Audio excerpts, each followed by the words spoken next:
Saudara-saudara, selamat datang di program Unity in Diversity Cemara 19 Channel. Seperti kita ketahui bersama, Indonesia adalah negara agraris.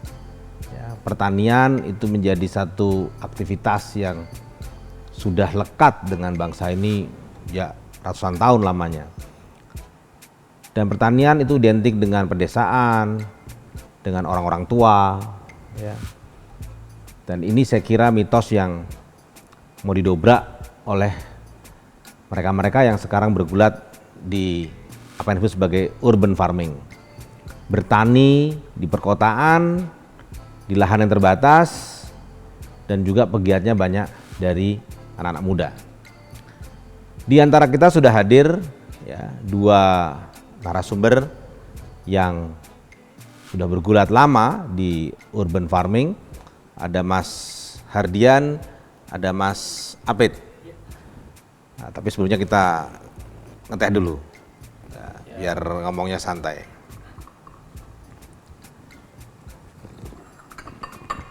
Mungkin saya ke Mas Hardian dulu. Ya, simpel aja Mas. Menurut Mas, ya pertanian Indonesia sekarang seperti apa? Ya, apakah memang sudah bisa dikatakan advance atau masih harus banyak dibenahi? Umum aja dulu komentar tentang pertanian di Indonesia. Oke, baik. Pertama, saya dari kelompok tani New Garden Hydro, mewakili teman-teman kelompok tani New Garden Hydro. Jadi kalau berdasarkan pengalaman saya, kebetulan basic saya ini kan di alumni sarjana pertanian. Iya. Pertanian kita emang betul-betul sebetulnya bisa menjadi kekuatan buat negara kita nih sebenarnya. Kalau itu dikelola dengan baik gitu, kalau dikelola dengan baik.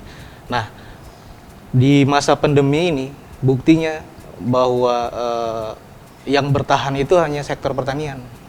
Gitu, yang sektor pertanian yang bertahan. Itu kan bukti otentik bahwa ini bisa membawa Indonesia menjadi lebih kuat lagi, khusus di sektor pertanian, kayak gitu. Ya, oke, Mas Apit. Kalau kita bicara pertanian kan seolah-olah ini pekerjaan orang-orang yang ada di pedesaan, ya, yang memang menggeluti itu secara intens. Nggak banyak orang yang mau jadi petani. Menurut Mas Apit, apakah semua orang bisa jadi petani? Anak muda misalnya, apakah bisa jadi petani? Oke, tentu kita justru seharusnya anak muda ini harus menjadi garda terdepannya untuk pertanian. Selama ini kita tahu bahwa petani itu identik dengan kotor, identik dengan kumel, bahkan identik dengan orang tua. Nah, sekarang kita dobrak itu dengan cara kita, anak-anak muda kita ini, kita harus jadi pelopor untuk pertanian. Karena 2030 Indonesia menjadi negara berketahanan. Nah, kita di ketahanan pangannya ini kita harus persiapkan dari sekarang. Nah, kita anak-anak muda kita harus kita bina juga untuk menjadi petani milenial. Nah, khususnya kita sebenarnya untuk di Jakarta ini pertanian itu adalah sebuah tantangan, ya. Di mana tantangannya beda seperti di pedesaan, ya. Kalau di Jakarta ini dari tahun ke tahun lahan pertanian semakin menyempit, dengan banyaknya populasi manusia gitu ya, dengan semakin bertambahnya manusia di Jakarta, baik itu dari pendatang maupun dari daerah sendiri. Nah, otomatis lahan pertanian kita semakin menyempit. Nah, salah satu solusinya untuk di Jakarta mungkin kita bisa terapkan dengan sistem hidroponik. Jelaskan sedikit hidroponik itu. Jadi hidroponik ini ada sistem menanam tanpa menggunakan tanah. Nah, jadi untuk medianya kita menggunakan air. Nah, air terus ditambah dengan nutrisi. Nah, itu. Nah, adapun untuk medianya atau alatnya, nah, bisa gunakan ember-ember bekas. Nah, kita bisa manfaatkan di lingkungan kita, bisa botol-botol bekas, bisa ember bekas, atau untuk naik ke level sedikitnya lagi bisa menggunakan pipa, nah, pipa pralon. Nah, kita bisa manfaatkan. Nah, hidroponik itu kita tanam di atas beton pun bisa, ya. Nah, kita bahkan di rooftop, nah kita bisa untuk bertanam secara hidroponik. Ya. Itu, Pak. Baik. Haldian, kan kamu membina banyak anak-anak muda ya untuk bercocok tanam di lingkungannya begitu. Apakah ini hanya sekedar hobi atau ini bisa suatu menjanjikan ini sebagai satu mata pencaharian lah, kira-kira begitu? Oke, mungkin saya mau cerita dulu sedikit Ya, awal silakan. mulanya nih ya. Jadi kan pertama kali itu urban farming di DKI Jakarta itu diinisiasi oleh Dinas Ketahanan Pangan Kelautan Pertanian ya. Nah waktu itu DKPKP memberikan stimulus berupa 1 buah rak hidroponik berjumlah 72 lubang. Karena kalau dalam hidroponik kita hitungannya lubang ya, lubang tanam. 72 lubang tanam itu dikirim ke beberapa wilayah yang ada di Jakarta, DKI Jakarta, kurang lebih ada 500 ton lebih lah. Kebetulan waktu itu di kelurahan saya, Kelurahan Kebon Baru, itu dapat satu rak. Satu rak saja, 72 lubang tanam. Nah, saya bersama teman-temannya, yuk kita belajar hidroponik. Ya awalnya sih emang hobi, oh ternyata enak juga ya kita nanam, bisa numbuhin yang tadinya benih biji, tiba-tiba jadi menjadi sayur, menjadi ada hasilnya, kemudian kita konsumsi sendiri, dan itu punya nilai proteinnya gitu. Dan itu menjadi kesehatan buat kita. Nah, dengan kebagusan yang sistem hidroponik itu, akhirnya kami sepakat nih teman-teman Karang Taruna untuk dijadikannya program prioritas jangka panjang. Kita bentuklah program urban farming di wilayah kami gitu. Mulailah apa yang kita lakukan, kita sosialisasi dulu ke tiap RW. Jadi kita nggak mau hanya berhenti di 72 lubang tanam yang tadi pemberian pemerintah aja nih. Kita harus bisa kembangin dong. Karena ini prospeknya cukup bagus kalau menurut kami. Dari segi ketahanan pangannya, dari segi sosialnya, dari segi ekonominya pun bisa kalau diseriusin gitu. Alhamdulillah akhirnya dari 2019 kita sosialisasi dari RW ke RW. Kita kan ada 14 RW ya. Nah sekarang ada 8 RW yang sudah menciptakan infrastruktur. Kalau kita sebutnya infrastrukturnya nih, alat hidroponiknya di masing-masing RW. Di total itu adalah dari 8 RW yang tadinya hanya 72 lubang tanam, sekarang ada 3.891 lubang tanam. Itu outputnya tuh. Dari 2019 kita mulai running, sosialisasi, dan wow, ternyata kita anak-anak juga tertarik nih, yang tadinya cuma hobi, ternyata mereka punya antusias juga gitu. Nah, dibantulah, bersinergi lah nih dengan pemerintah nih, dalam hal ini KPKP. Dan kami kan di Kecamatan Tebet, melalui penyuluh KPKP Kecamatan Tebet, mereka selalu gandeng kita untuk dibinalah sharing gitu. Gimana nih, kita pikirin juga dong buat marketnya kayak gimana. Alhamdulillah dengan kerjasama, koordinasi yang cukup luar biasa antar lurah, camat, perusahaan yang ada di situ, kita libatin semua. Dan kita pada tahun 2020 bulan Juni kita sudah diterima di swalayan PT Glayal itu. Jadi hasil produk kita sudah masuk ke swalayan. Bisa di market itu. Oke. Mas Hafid, apa sih yang bisa ditanam dengan sistem hidroponik itu, dan susah nggak sih kalau kita mau mencoba hidroponik? Oke, baik. Jadi untuk sayuran yang biasa ditanam di hidroponik itu ada sayuran pakcoy, bisa kita tanam sayuran kangkung, bayam merah, bayam hijau, kale. Ya pada dasarnya semua jenis tanaman sayuran bisa ditanam secara hidroponik. Cuma ada beberapa perlakuannya, seperti bahkan kita bisa nanam cabai juga, cabai, tomat, terus timun, melon. Nah kita bisa tanam secara hidroponik itu. Terus dari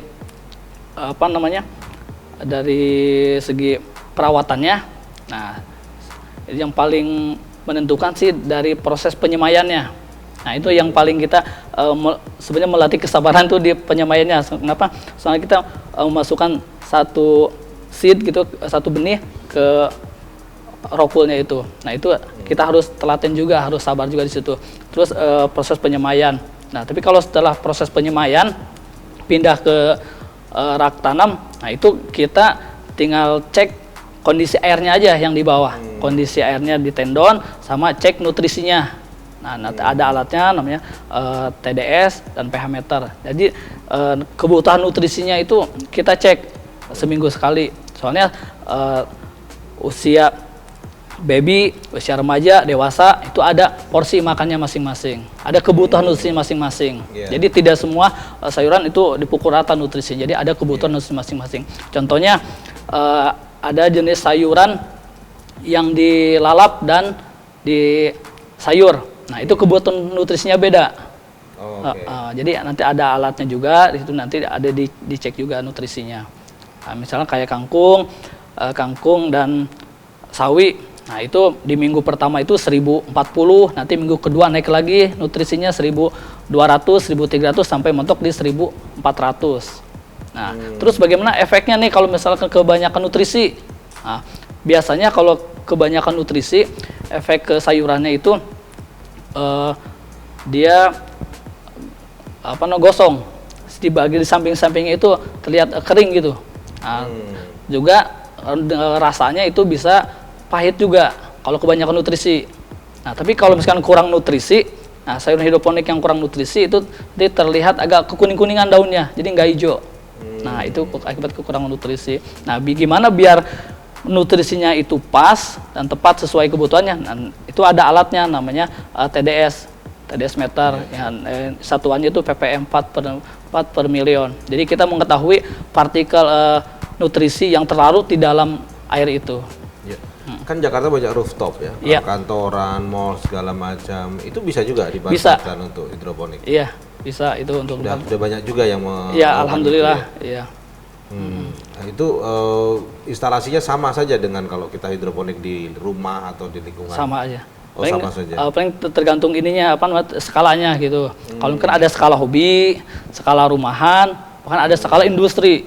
Nah, skala udah bisa dijual kayak seperti tadi Mas Hardian bisa menghasilkan 60 kilo per kali panen. Nah, itu udah termasuk industri. Tapi kalau misalkan rumahan, ya kita cukup 72 lubang udah cukup untuk di skala perumahan gitu. Atau kalau misalkan hobi ini buat coba-coba dulu, kita bisa pakai botol bekas, bisa pakai ember bekas, nah buat coba-coba atau buat pemula gitu. Iya. Nah, Mas Hardian, ini anak-anak muda sekarang kan kalau memilih bisnis kan biasanya bisnis yang online gitu ya, atau bisnis-bisnis yang sifatnya digital gitu ya. Nah, ini minat mereka untuk masuk ke urban farming, ya menurut pengalaman Mas Hardian itu cukup besar nggak ya? Artinya ini sebagai salah satu usaha ya dari anak-anak muda sekarang gitu. Kalau minat jujur masih setengah lah, belum terlalu memuaskan juga.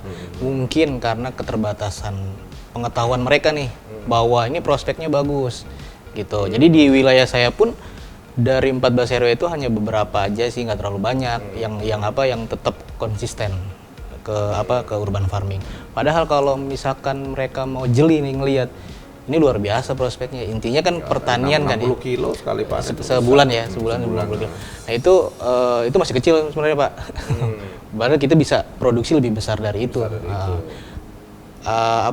Kalau misalkan nih anak-anak muda sekarang bisa melihat peluang itu, sebenarnya sangat banget berpeluang banget. Apalagi ini zamannya teknologi ya. Sekarang kita udah bisa bikin startup aplikasi. Jadi sekarang orang udah bisa order sayur dari jarak jauh. Nah, ini kan kita butuh anak-anak milenial ini nih yang bisa nyiptain itu.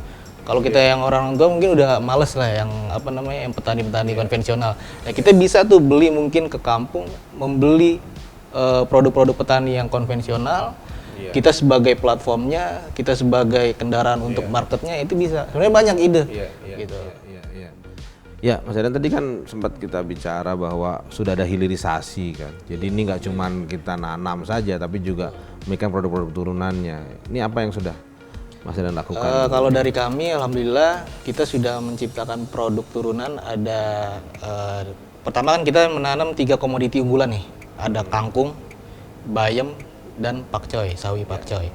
Nah, untuk produk olahan kita baru pakcoy dan bayam. Dari bayam sendiri kita diolah menjadi nugget bayam, kemudian jus bayam, dan keripik bayam atau peye bayam lah biasa kita sering sebut. Kemudian pakcoynya kita jadi jus, bisa juga smoothie. Nah, ini juga ada nih teman-teman nanti mau coming soon lah istilahnya. Mereka masih mau cari formula yang tepat untuk membuat es krim bayam kemudian Indomie Bayam. Inovasi di produk turunan yang luar biasa. Iya kayak ya. gitu. Saya kira itu inovasi yang bagus lah dari teman-teman semua. Dan ini yang menciptakan atau yang produksi ini dari Karang Taruna RW masing-masing. Karena kita terdiri dari 14 RW nih, gitu. Itu lebih memberdayakan mereka. Iya. Kalau menurut Sapit, kira-kira bagaimana bikin anak muda lebih tertarik nih dengan urban farming? Kan rata-rata anak muda tinggal di urban, ya kan?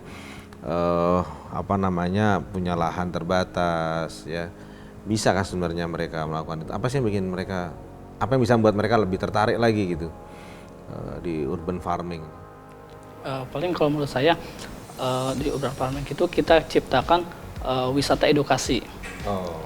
Seperti contohnya ada beberapa wilayah-wilayah yang udah menerapkan sistem edukasi wisata. Nah, jadi kalau dulu ya gimana caranya biar bisa orang itu terdorong. Ya, kalau sekarang justru harus mulai dari diri kita, juga biar gimana caranya biar orang itu tertarik ke kita. Nah, jadi caranya kita punya kebun hidroponik, kita desain dengan cantik lah, kita dengan indah, tata dengan rapi, terus ada bikin spot-spot foto, otomatis orang pertama itu paling setidaknya bisa buat selfie lah gitu ya, selfie. Dan dari situ, baru kita mulai pendekatan. Nah, contoh halnya saya di Erpetra ya, di Erpetra Karanganyar. Nah, sebelum pandemi itu kan orang banyak tuh pada berkunjung. Nah, terus kebetulan ada rak hidroponik juga. Nah, dia dari situ juga dia mulai selfie dulu, terus kita ajak ngobrol tentang sayuran yang dia foto tadi atau yang selfie, terus kita baru ajak untuk berhidroponik. Gitu. Jadi mulai ada minat ya anak-anak muda untuk soalnya kalau kita dorong susah. Jadi gimana caranya biar orang itu jadi perhatian orang. Jadi orang tertarik ke kitanya seperti itu. Iya. Kembali ke Mas Ardian. Kan ini kita bicara urban farming, bicara mengenai benih, ya, mengenai tadi ya nutrisi segala macam itu selama ini untuk keperluan itu nggak ada masalah ya. Alhamdulillah nggak ada masalah. Nggak ada masalah ya. Ada yang mensupport untuk itu. Ada yang mensupport. Ada kita juga udah bisa membeli sendiri lah karena sudah ada pemasukan juga dari kelompok tani kita. Gitu.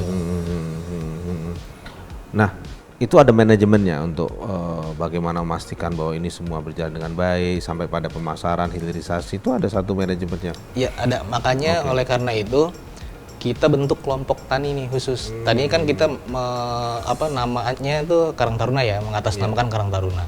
Untuk supaya concern lebih fokus di sini karena ini program jangka panjang yang harus terus berjalan, ya kita bentuk nih kelompok tani. Di dalamnya ya anggota Karang Taruna juga, tapi yang benar-benar mau serius fokus di situ. Kayak gitu. Nah, setelah kita bentuk, kepilih saya sebagai ketuanya, ditunjuk, akhirnya saya menerapkan manajemen produksi. Karena kita udah punya pasar nih, berarti harus di-manage dong, produksi seperti apa, mulai dari maintenance tanamannya juga. Karena kan hidroponik itu kan lebih kepada apa ya, kita bisa mengontrol kadar nutrisinya dan sebagainya. Nah, itu dalam satu hari itu minimal kita harus nengokin tuh tanaman kita ngecek seperti yang dibilang Bang Afid tadi, harus ngecek nutrisi segala macam. Nah, itu salah satu manajemen produksi juga kita sudah jadwalkan. Nah, untuk manajemen produksi yang berikutnya yaitu kita bagaimana caranya mengatur tiap unit ini menghasilkan komoditi yang kita sudah tentukan. Misalkan umpama RW 1 pakcoy, nanti RW 2 bayam, nanti RW 3 kangkung. Kadang kan 3 komoditi nih yang udah ada pasarnya. Nah, ntar RW 4 apalagi. Nah, itu di rolling. Nah, itu setelah kita buat ada tabel manajemen produksinya, itu bisa mencukupi kebagian semuanya ke 8 RW tersebut. Seperti itu. Ya, ada gotong royong nggak dari kata-kata itu, artinya saling bantu membantu. Ini kekurangan bisa dilengkapi ini atau betul. Gini. Itu berjalan nggak seperti itu? Berjalan, sangat berjalan. Bahkan kita kadang berkolaborasi nih sama Karang Taruna kelurahan lain yang sudah menerapkan juga hidroponik kan. Mereka mungkin masih skala kecil. ada nggak yang ready nggak sayuran ini misalkan, yaudah ini kita beli. Kayak begitu, karena kan kita juga produk olahan tuh, ada bayamnya, kalau bayamnya dipakai buat bikin nugget semua, ya ntar buat supply ke market nggak ada. Makanya untuk menutupi itu ya kita harus cari juga ya ke luar. Ya. Mas Apit, masalah edukasi ya, ini kan penting sekali ya. Kalau kita bicara urban farming kan kita perlu edukasi, sosialisasi. Sejauh ini sudah berjalan dengan baik nggak edukasi mengenai urban farming? Alhamdulillah udah mulai merambah dari khususnya tim dari kami, kita sudah masuk edukasi ke sekolahan, terus ke para ASN juga, terus kemarin kita selama pandemi ini kita edukasinya lewat virtual ya.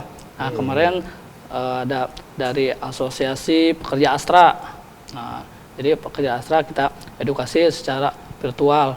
Terus para alumni sekolah-sekolah juga yang ingin melakukan urban farming, nah saya kemarin jadi sebagai narasumber juga.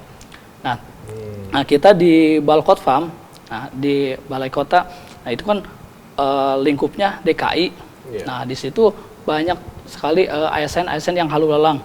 Nah, kita tiap hari ada yang piket di sana ya, ada yang piket di Balkota. Jadi kita melayani pengunjung atau ASN yang berkunjung ke Balkot Farm itu. Nah, kita kasih edukasi juga. Nah, alhamdulillah after dari edukasi itu, alhamdulillah kadang ada aja yang yang nyangkut gitu. Entah itu ada yang pesen rak hidroponiknya, atau itu mau pesen semayannya. Nah, misalkan di rumahnya dia udah punya rak, tapi dia malas untuk menyemai misalnya. Nah, kita siapkan semayannya juga. Terus misalkan atau mau pembimbingan untuk di rumahnya atau di sekolahnya atau di kantornya. Nah, kita ada timnya juga. Iya. Kalau petani konvensional kita kenal namanya penyuluh ya. Iya, di hidroponik juga ada ya. Ada penyuluh untuk iya. datang dan memberikan pemahaman. Iya, betul. Jadi ada juga ya. Ada. Dan itu dari Sudin KPKP itu. Sudin Ketahanan Pangan, Kelautan dan Pertanian. Iya. Bertugas untuk itu. Ya. Hardian, kira-kira optimis nggak nih bahwa urban farming ini bisa menjadi gaya hidup baru ya, terutama milenial perkotaan ya. Artinya nih menjadi suatu yang yang hype, yang tren gitu ya. Jadi anak muda itu ya urban farming gitu. Optimis nggak kira-kira ini bisa menjadi satu lifestyle lah gitu kan? Ya, saya harus optimis banget. Karena kan background saya juga pertanian. Jadi sebelum hidroponik ngetren di Jakarta mungkin ya saya udah. Karena dulu orang pertanian tuh apa sih ini kayak ya, orang desa lah ini. Tapi ini ada di perkotaan dengan teknologi hidroponik gitu. Ini anak-anak muda bisa nggak itu ya punya optimisme nggak untuk bisa jadi satu lifestyle, satu bisnis gitu ya, apalagi industri ya, sudah mengarah pada industri. Saya rasa harus optimis. Kalau saya pribadi optimis, ini akan menjadi tren ke depan. Karena kan tantangan kita kan, apalagi BPS sudah merilis tuh tahun 2045 ya, itu kita dapat bonus demografi ya kan. Yang mau nggak mau anak mudanya harus bersaing. Nah ini kelompok tani kami ini jadi kendaraan ibaratnya. Kendaraan bukan untuk mensejahterakan diri kalian, tapi kalian yang bisa mensejahterakan diri kalian ya kalian sendiri. Nah disinilah kita belajar gimana sih caranya tentang pertanian secara luas, secara bisnisnya segala macam. Ini di sini nih. Jadi kalau dulu tuh kan misalnya anak muda nongkrong minum smoothies bayam, ya kan, kalau nanti dia bisa bilang ini dari kebun saya nih, gitu kan, nih bayamnya gitu kan. Jadi dia nggak jadi konsumen aja, tapi dia juga jadi produsen, dia juga punya inovasi dalam urban farming kayak gitu. Itu saya kira bisa jadi lifestyle ya ke depan ya untuk anak-anak muda ya, untuk jadi peluang juga ya. Sejauh mana support pemerintah? Peluangnya seperti ini, kalau dari segi peluang ya, kita perhatikan nih tiap hari Jakarta itu disuplai sayuran dari luar daerah. Nah sebenarnya ini kalau kita yang peka gitu ya, yang ada di Jakarta sebenarnya ini peluang buat kita. Nah kalau andai kan kita nanam nih minimal tadi 60 kilo, nah setidaknya kita udah menyiapkan untuk warga di DKI Dan harga sendiri. lebih murah karena Iya, biaya betul. transportasinya kan Iya, ternyata di betul. perkotaan sendiri, nggak dari luar kan. Iya. Sebenarnya peluangnya Sorry kualitas, saya bicara kualitas. Sama atau tidak ya? Conventional farming dengan urban farming, bayamnya sama nggak, kangkungnya sama apa enggak? Kalau kita bicara quality ya, sama saja. Artinya bisa bersaing lah dengan. Kalau hidroponik justru lebih kalau dari segi bentuk ya lebih bersih juga. Oh, gitu. Lebih bersih, terus dari rasa lebih crunchy lah ya, lebih crunchy, lebih lembut juga. Nah, gitu. Soalnya kenapa? Soalnya kalau di hidroponik itu kan tadi ada takaran nutrisinya. Jadi kebutuhan nutrisinya benar-benar tercukupi. Nah, ya jadi tidak ada istilah kebanyakan atau kekurangan. Nah, soalnya kita ada alatnya juga buat memenuhi kebutuhan nutrisinya itu. Ya, ini harus terpapar sinar matahari ya untuk atau tidak? Indoor bisa? Bisa indoor. Cuma kalau indoor harus ada sinar ultravioletnya buat mengganti sinar mataharinya itu bisa di indoor. Oh, oke. Jadi pengalaman Mas Abid ya dalam mengedukasi ini, ada nggak sih kendala-kendala di lapangan ketika mencoba membuat orang paham tentang hidroponik atau urban farming ini? Biasanya apa sih yang ditemui di lapangan? Tumbuh di lapangan paling apa ya? Ada yang resisten nggak nih? Apa sih misalnya ini bisa dijual nggak ini, atau ini cuma buat hobi aja misalnya kayak gitu? Ada yang kayak gitu. Ya, tapi alhamdulillah banyak lah ya Alhamdulillah. yang tertarik lebih banyak daripada yang Iya. yang tidak gitu ya. Oke. Soalnya kita kalau misalkan habis selepasnya kita webinar nih, nah kita buatkan WA group. Nah jadi kita setelah webinar, misalnya setelah webinar hidroponik, nah kita habis webinar nggak lepas gitu aja. Jadi kita harus ada ini juga harus ada hasil dari pelatihannya itu. Nah kemarin contohnya saya mengedukasi anak pramuka tingkat DKI Kuarda yang di Menteng. Nah setelah pelatihan itu kita buatkan grup. Nah, alhamdulillah 1-2 orang atau beberapa orang ada yang sudah bisa menularkan lagi ke teman-temannya di sekolahan. Nah, gitu. Jadi alhamdulillah jadi edukasinya terus berjalan gitu. Alhamdulillah. Mas Yan, urban farming ini kalau kita bicara gender itu banyakan mana? Banyak perempuan kah atau laki-laki atau sama saja dua-duanya? Sejauh ini masih laki-laki sih. Maksudnya laki-laki ya? Masih laki-laki. Yang perempuan belum. Kalau perempuan masih belum terlalu nih ya. Intinya lebih ke ini ke pasca panennya. Panen. Pasca panen kayak olahannya. Nah itu Oke. ya kalau untuk dari ini paling masih kebanyakan laki-laki itu kalau untuk produksi gitu, produk teknik sih produksi. Nah tapi kalau untuk perempuan lebih banyak kan ke pasca panennya kayak bikin olahan. Ada nggak ya yang sudah membuat pemasaran digital ya untuk produk-produk urban farming itu, misalnya buat jual di IG smoothies atau sudah dibuat itu nggak, atau pemasarannya masih biasa saja? Mungkin Ardian tadi bicara mengenai Kalau hilirisasi. pemasaran kita masih di wilayah aja sih Pak. Nah, Oh, itu di by wilayah aja. WA ya. By WA. Instagram juga, tapi Instagram di IG ada juga ya? ada juga gitu. Ya, karena sistemnya kan PO ya, pre-order. Oke. Karena sekali lagi ini produk makanan yang cepat rusak juga, jadi nggak bisa fresh kita food ya. fresh food, jadi nggak bisa nyimpen terlalu lama. Kayak gitu. Berapa lama sih tahannya Kalau nugget tuh disimpan di freezer paling 3 hari 4 hari. 3 hari 4 hari? Kalau gitu PY ya 3 hari juga lah. Kayak gitu. Kalau jus ya agak lumayan lama. Saya pernah nyimpen tuh seminggu di kulkas Itu masih oke. masih segar. Itu ya. sudah di package dengan brand, Udah. brand sendiri. Udah di package. Oh, sudah masuk swalayan. Oh, belum kalau itu. Oh, Kalau yang masuk swalayan yang produk Yang apa? sayuran aja, sayuran fresh. Oh, sayuran fresh ya. Ah. Oh, oke. Nah, Mas Ardian, ini banyak yang nanya nih, kan mau jadi petani kota ini butuh biaya berapa nih supaya kita bisa berurban farming ini? Mahal nggak sih? Karena tadi teknologinya kan kayaknya advance gitu ya. Apa sama saja dengan konvensional atau lebih murah? Mungkin bisa di. Kalau untuk skala benar-benar industri nih, itu emang cukup mahal. Tapi jangan salah, hasil produknya juga dijualnya juga cukup mahal juga, tinggi, beda dengan konvensional seperti yang Bang Apip tadi jelaskan gitu. Nah, tapi bisa tuh kalau kita bisa mensiasati. Jadi kan dalam hidroponik ada berbagai macam sistem nih.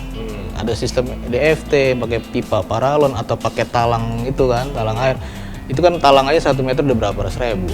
Per meter aja udah 100.000. Nah, itu besar sekali gitu. Nah, kalau untuk disiasati juga bisa, kita menggunakan kayak terpal, pakai sistem rakit apung. Itu nggak perlu banyak embel-embel, dan produksi juga sama, bisa, yang penting lahannya cukup luas. Kalau untuk produksi sebenarnya ada banyak pilihan sih. Kita mau bilang kategori murah juga bisa, pakai murah. Cuman ya itu kalau hasil produknya nggak ada pasarnya, kita bikin yang mahal kan sayang juga gitu. Ya, jadi berkembang lah ya, tergantung nanti skala industrinya seperti apa. Oke. Kalau Mas Apip, kira-kira support pemerintah perlu nggak di sini supaya dari segi pembiayaan paling tidak ada bantuan tadi benih atau rak dan lain sebagainya? Selama ini sih pemerintah alhamdulillah support terus gitu. Ya, pertama tadi sejak 2017 ya. 2017 pemerintah melalui Dinas KPKP memberikan bantuan berupa 1 unit rak hidroponik yang tadi 72 lubang itu, dan nggak hanya ngasih instalasinya doang, jadi dia membina juga dari mulai penyemaian, pemindahan, pemberian nutrisi sampai panen. Nah, bahkan bisa untuk menghubungkan untuk pemasarannya juga. Jadi alhamdulillah sampai saat ini pemerintah support terus terhadap kami. Kalau kita membangun sendiri misalnya instalasi itu mahal nggak kira-kira? Sebenarnya kalau untuk dari segi cost atau modal gitu fleksibel sih sebenarnya kalau menurut saya. Fleksibelnya kita bikin hidroponik ini mau skala apa nih? Mau skala hobi kah? Mau skala rumah tangga kah? Mau skala industri kah? Nah, itu sebenarnya fleksibel. Kalau misalnya mau yang murah ya pakai yang skala hobi dulu. Nah, jadi tipsnya mungkin jangan langsung langsung ke skala industri, jangan, sebaiknya seneng dulu gitu dari segi hobi, segi rumah tangga, baru soalnya kalau kita langsung ke segi industri nanti takutnya kaget gitu.